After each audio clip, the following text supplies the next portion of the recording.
Olá, olá, gente. Tudo bem? A novidade aqui no canal, acho que o áudio está muito melhor. Estou usando agora o microfone do podcast e a iluminação um pouco mais voltada para mim, o sol, para que haja uma iluminação melhor nos vídeos, tá bom? Antes de mais nada, o sorteio da Jersey já foi feito, está no meu canal, tá bom? É só entrar no canal lá. Também postei no Twitter, então o vencedor entre em contato comigo pelas minhas redes sociais ou curte.anthony@profutbol.com.br. Obrigado a todo mundo que se inscreveu no canal. Vou fazer mais sorteios, tá bom? Já comprei uma camiseta dos Lakers, do LeBron, para sortear, tá bom? Tem meu livro também. Então, em breve, mais novidades de sorteio, etc. Se você está ouvindo esse conteúdo como podcast, não deixe de entrar lá no YouTube ou procurar pelo meu nome para se inscrever no canal, ou no link bit.ly/mais NFL, tá bom? Se você está vendo pelo YouTube, não deixe de se inscrever e dar seu like aí. Já falei um monte de coisa, já deu tempo de vocês clicarem no like e se inscrever, tá bom? Gente, seguinte. Eu estava no mercado ontem, na fila do mercado, domingo, e aí abri o Twitter para passar o tempo, e aí eu vi um tweet do Vitor Sérgio, lá da Turner, do Esporte Interativo, ele tem um canal aqui no YouTube também, e ele falou que ia começar uma série Verdades e Inconvenientes, se não me engano, acho que esse era o tema. E eu brinquei, vou copiar. Não vou copiar a série, óbvio, né? Porque seria um plágio descarado. Daqui a 2 anos talvez eu faça, mas agora seria um baita de um plágio. Mas eu queria fazer um vídeo só com essa temática. Eu até falei pra ele e respondi no tweet. E este é o vídeo, tá? Eu sei que vai ter um monte de gente comentando que é um absurdo, que eu tô querendo gerar polêmica, papapi, papapó, papapó. Eu acho que não é o caso, porque já faz aí 5 anos praticamente da jogada. Já faz 5 anos desse Super Bowl.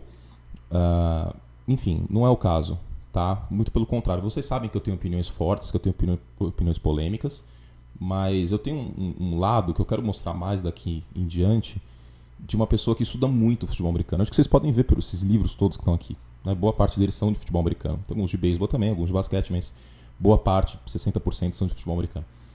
E eu sou um cara que estuda muito o jogo. Isso já desde que eu era muito novo, desde a década passada. E eu acumulei certo conhecimento em relação a princípios táticos, gerência de cronômetro, gerência de pessoal, enfim. Vários livros que me deram essa base. E livros que mostram que esse vídeo faz sentido, tá? Então, não é um vídeo baseado só numa opinião vazia, um hot take, um vídeo baseado em carteirado, eu estudei, sou bom. Não é isso. Eu vou demonstrar aqui por que o Seattle Seahawks não estava errado desde que passou uma ambulância. Aparentemente eu estou errado porque passou uma ambulância, né? Devem querer me levar para o hospital porque eu tô louco. Por que o Seattle Seahawks não estava errado em passar a bola naquela segunda descida? Primeiro de tudo, quem critica puramente a decisão sem pensar num contexto como um todo é pragmatismo, é engenheiro de obra pronta. Porque se o passe tivesse sido completo, a gente estaria elogiando, né? Basear-se no certo e errado apenas pelo resultado do fato é um pragmatismo puro, né? Eu não acho que é assim que as coisas funcionam. Tem coisas que a gente faz que estão certas e dão errado, e tem coisas que a gente faz que estão erradas e acaba dando certo. Vou dar um exemplo, colar na prova. Colar na prova não é certo, mas você acaba tirando uma nota alta, então o resultado é bom, mas não quer dizer que a coisa foi certa, tá? Um exemplo que só passou pela minha cabeça agora. Não que eu nunca tenha colado em prova. Colei. Direito comercial, então... nossa senhora, como eu colei em direito comercial. Espero que o reitor da USP não veja esse vídeo. Mas enfim, voltando ao ponto. Então, eu queria basear esse vídeo em várias partes, tá bom? Primeiro de tudo, conceito e contexto. A gente precisa do contexto para entender o momento. O contexto é muito... Os historiadores gostam muito do contexto histórico porque o fato jogado, a decisão jogada, correram na linha de 2 jardas, passaram na linha de 2 jardas com o Marshall Lynch. Só isso jogado não basta para entender a tomada da decisão e qualificá-la como certa e errada. Tá bom? Então, o contexto. O Seattle Seahawks de 2014, jogando aquele Super Bowl contra os Patriots, Super Bowl 49, no University of Phoenix Stadium, chamava assim na época, em fevereiro de 2015, era um time conhecido pela sua defesa. Um time que tinha ido longe pela sua defesa e pelo jogo terrestre, né? E o Pete Carroll não é burro. Tá? O Schneider, o general manager, também não é burro. Eles sabem muito bem, por exemplos históricos, que manter uma defesa de elite de um ano para o outro é muito mais difícil que manter um ataque de elite de um ano para o outro. Se você pega o Indianapolis Colts de 1999, de 2004 e de 2011, há um ponto em comum entre todos esses times que tinham bons ataques. E esse ponto em comum se chama Peyton Manning. Se você pega as peças ao redor do Peyton em 99 e em 2011, são completamente distintas. Se você pega o New England Patriots de 2014, campeão do Super Bowl, e de 2018, campeão do Super Bowl, não há nenhum jogador na linha ofensiva igual. Mas tem um quarterback igual, que é o Tom Brady. Então, acho que esse é um ponto muito importante. Manter um ataque de um ano para o outro é muito mais fácil, porque o ataque ele depende muito mais do quarterback do que uma defesa de um jogador só. Não é claro que a gente tem exemplos como o Khalil Mack, como o Von Miller, que mudam uma defesa. Mas você pode programar seu plano de jogo para anular aquele certo jogador. Quantas e quantas vezes os times não correram em direção ao J.J. Watt, principalmente em playoffs, para anular o J.J. Watt? Quantas e quantas vezes não passaram a bola longe do Darrelle Reeves, justamente para não ter o Darrelle Reeves na jogada, perto da bola? Porque a defesa ela é reativa. O ataque é ativo, a defesa é reativa. Então você consegue anular jogadores defensivos simplesmente não colocando a bola perto deles. Ou colocando a bola perto dele de maneira diferente, como no caso do J.J. Watt. Você correndo para cima dele e anula-o com um bloqueio ativo e não com um bloqueio passivo de jogo aéreo. Eu falo sobre muito desse tema no meu livro, no Manual de Futebol Americano, que está na descrição para quem quiser comprar lá em shop.profutbol.com.br. Mas compra depois que acabar o vídeo, tá bom? Tenho certeza que vocês vão gostar. Tem muita gente perguntar, quero saber mais sobre os conceitos táticos, etc. Tem tudo no livro, tá? E tudo isso que eu estou falando agora está lá no livro. Você quer um outro exemplo de jogador que sumiu, mas não é demérito dele? O Marshawn Lattimore. O Marshawn Lattimore foi um dos melhores cornerbacks da NFL há 2 anos atrás, no ano de calor. Aí, os ataques adversários e os quarterbacks perceberam que ele existe e começaram a passar a bola longe dele. Aí parece que ele teve um ano mais apagado no ano passado, não parece? Então, foi porque ele estava sendo evitado. Então, o Seattle Seahawks sabia disso, que era muito mais difícil manter uma defesa de um ano para o outro de elite do que um ataque. E o Pete Carroll viu no Russell Wilson um franchise quarterback, e ele estava certo, como a gente vê hoje.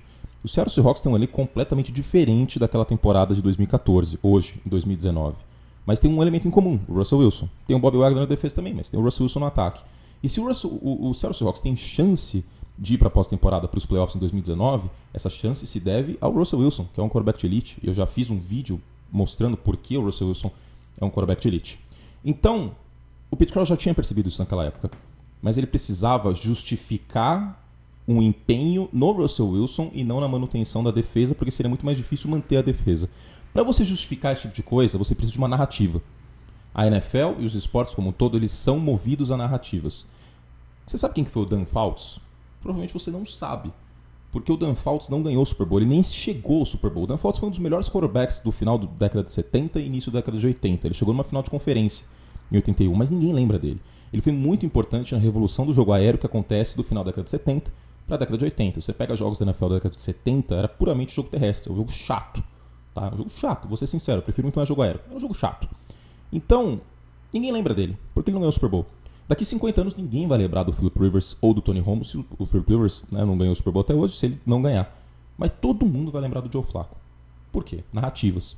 Se o Russell Wilson dá o passe da vitória para o touchdown, você cria uma narrativa de Russell Wilson MVP do Super Bowl, você cria uma narrativa de Russell Wilson franchise quarterback, você cria uma narrativa de Russell Wilson passou para o touchdown da vitória, e ninguém estaria questionando hoje, como há algumas pessoas, que o Russell Wilson é um quarterback de elite, porque a narrativa ia ser muito forte. Então, isso passou na cabeça do Pete Carroll e do Darrell Bevell, que era o coordenador ofensivo responsável pela chamada. Tá? Isso passou pela cabeça dos dois. E isso acabou rachando o vestiário do Seattle Seahawks em sequência. Não tenha dúvidas disso. Aliás, teve muitos rumores, uma reportagem feita pela ESPN americana, sobre essa questão, de que os jogadores de defesa não gostaram muito dessa criação de narrativa, dessa tentativa de criação de narrativa, porque em tese correr com a bola seria muito mais fácil. Pois bem, esse é o primeiro motivo pelo qual eu não julgo que a decisão estava errada, porque era uma necessidade. Se você está em estado de necessidade, você tem uma excludente ali de erro, a meu ver. No direito funciona assim, por exemplo. Então, para mim, não está errado, começando por aí. Não está certo também, tá? Estou falando que foi maravilhoso, foi lindo. Os caras tomaram uma interceptação e perderam o Super Bowl, mas eu não acho que está errado. Eu acho que de 100 vezes o Seattle Seahawks poderia fazer a mesma coisa em 99 e não teria acontecido aquilo. O que a gente passa para o segundo ponto.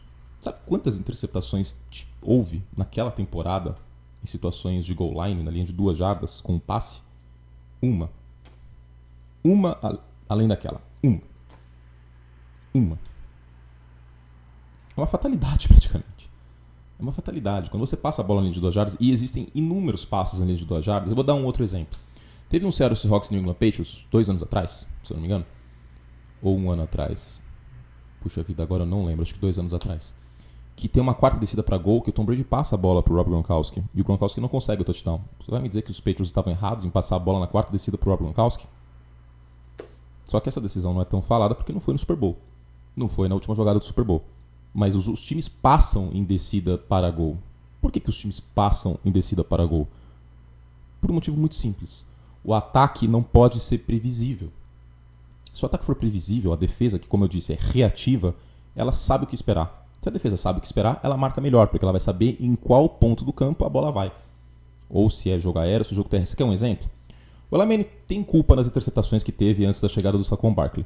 Mas o jogo terrestre dos Giants era tão ruim, mas tão ruim, isso provado em estatística, as defesas adversárias jogavam muito em cover 2, com 2 safeties no fundo do campo, cada um responsável por uma metade, olhando para o Eli. Ao fazer isso, ficava muito mais fácil interceptar o Eli Manning, porque tem 2 caras olhando para ele. Tá? Porque eles não respeitavam o jogo terrestre, eles não estavam preocupados com o jogo terrestre, os safeties. Assim, com o jogo unilateral do New York Giants, mais interceptações. Um ataque não pode ser unilateral, um dos pecados capitais de uma unidade ofensiva, ser unilateral. Então, o que você faz quando você chega na goal line? Você não pode correr com a bola 4 vezes. E eu não estou inventando isso, eu não estou tirando isso da minha cabeça ou da minha análise aqui no Brasil, eu, Anthony Curti. Eu vou mostrar um livro que eu tenho, um dos muitos livros que eu tenho que eu li, chama Developing an Offensive Game Plan, do Brian Billick, que é uma série, The Art and Science of Coaching. Tá aqui, é um livro da década de 90. Na época, o Brian Billick era coordenador ofensivo do Minnesota Vikings, e depois ele acaba sendo contratado como head coach dos Ravens, é campeão do Super Bowl, mas na época ele tinha feito um excelente trabalho como coordenador ofensivo dos Vikings e escreveu esse livro.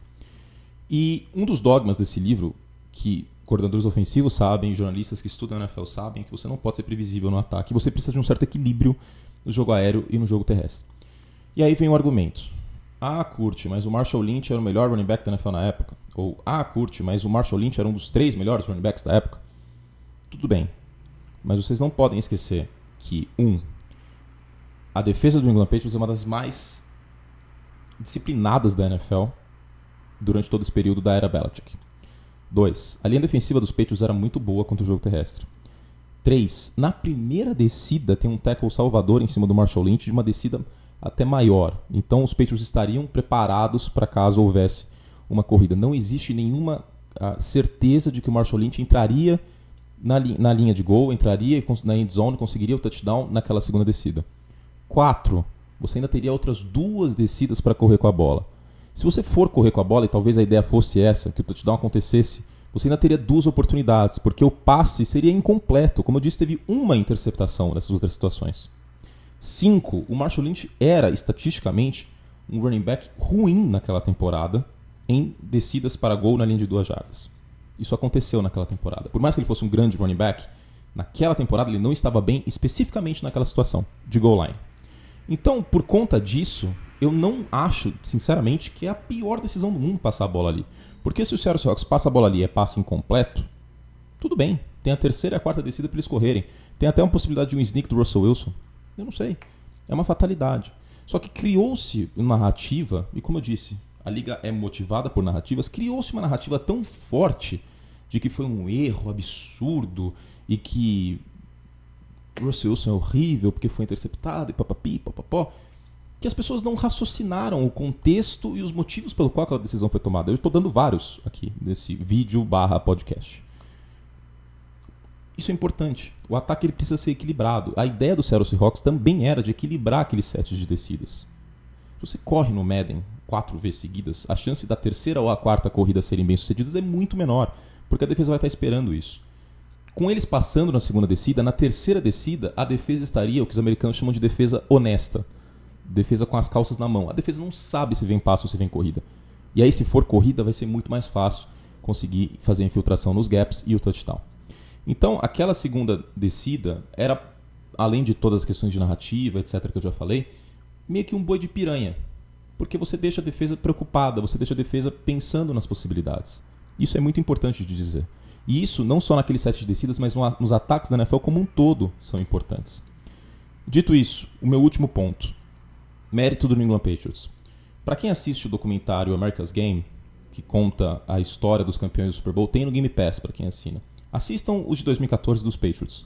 Antes da interceptação, a comissão técnica dos Patriots coloca o Malcolm Butler em campo. Esse que meu gato aparece aqui. Será que vai aparecer no vídeo? Talvez. O Malcolm Butler entra em campo especificamente para aquela jogada porque os Patriots tinham estudado aquela formação e sabiam que existia uma possibilidade alta de passe naquela formação. E isso é pouco falado naquele pacote ofensivo e naquela formação. Isso é pouco falado. Como há mérito de New England naquela jogada. Não é cagada. Não é cagada. O Malcolm Butler deu entrevistas depois que ele estava esperando o passe exatamente ali. E ele faz a antecipação para a interceptação justamente esperando o passe. Não é, na minha concepção, aquele passe um demérito do Russell Wilson e uma ausência de mérito do New England Patriots. É muito mérito dos Patriots naquela jogada. É muito mérito de um time bem treinado. Os Patriots não chegam no Super Bowl todo ano por acaso ou porque o Brady é GOAT só por isso. Só por isso. O Brady tem muitos créditos, estou com a camiseta do cara. Mas é um time muito bem treinado, um time muito disciplinado.